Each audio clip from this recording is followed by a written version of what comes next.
Hello friends, আসসালামু আলাইকুম। আশা করি ভালো আছেন এবং সুস্থ আছেন।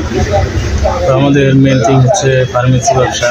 যারা নতুন ফার্মেসি ব্যবসা শিখবেন ভাবছেন, তারা কীভাবে ফার্মেসি ব্যবসা শিখবেন এবং ফার্মাসিস্ট কোর্স কমপ্লিট করে ড্রাগ লাইসেন্স কালেক্ট করে প্রাউডলি ফার্মেসি ব্যবসা কীভাবে পরিচালনা করবেন, এই সকল বিষয়ে আমাদের এই চ্যানেলে প্রতিনিয়ত স্টেপ বাই স্টেপ ভিডিও পাওয়া যাচ্ছে।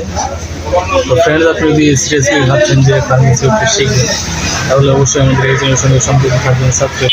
ফ্রেন্ডস, আজকে আমাদের একটা টপিক হচ্ছে প্রোডাক্ট রিভিউ। তো ফ্রেন্ডস, চলুন সরাসরি প্রোডাক্ট রিভিউতে চলে যাচ্ছে।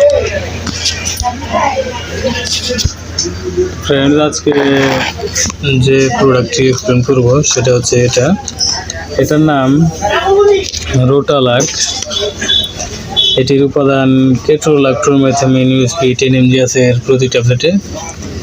এটির নির্দেশনা হচ্ছে এই কেটোলাক ট্রোমেথামিন অস্ত্রোপচার পরবর্তী মাঝারি থেকে তীব্র মাত্রার ব্যথা নিরাময়ের স্বল্প সময়ের জন্য ব্যবহৃত হয়।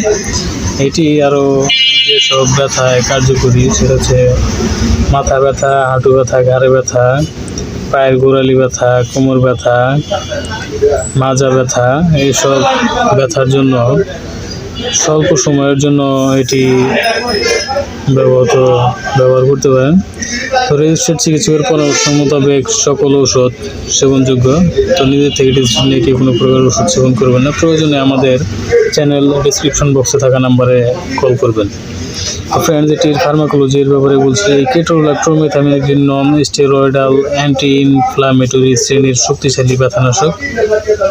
এটি সাইক্লোঅক্সিজিনেজ এনজাইম সিস্টেমকে বন্ধ করার মাধ্যমে প্রোস্টাগ্ল্যান্ডিন তৈরিতে বাধা প্রদানের মাধ্যমে কাজ করে। ব্যথানাশক মাত্রায় এটি সামান্য পরিমাণ প্রদাহ বিরোধী কার্যকারিতা দেখা দেয়। তো ফ্রেন্ডস, এটার মাত্রা ও সেবনবিধির ব্যাপারে বলছি। এটির মাত্রা ও সেবনবিধি হচ্ছে এই ট্যাবলেট অনুমোদিত মাত্রা হচ্ছে 10 মিলিগ্রাম করে 4 থেকে 6 ঘন্টা পর পর। এটি কেবল স্বল্প সময়ের সর্বোচ্চ 7 দিন চিকিৎসা হিসেবে ব্যবহৃত হয় এবং দীর্ঘদিনের চিকিৎসা হিসেবে এটি অনুমোদিত নয়। দৈনিক 40 মিলিগ্রাম এর বেশি ব্যবহার অনুমোদিত নয়। তো ফ্রেন্ডস, এই রোটালাক ট্যাবলেটটির ফার্মাকোলজি নির্দেশনা এবং মাত্রা ও সেবনবিধি জানালাম।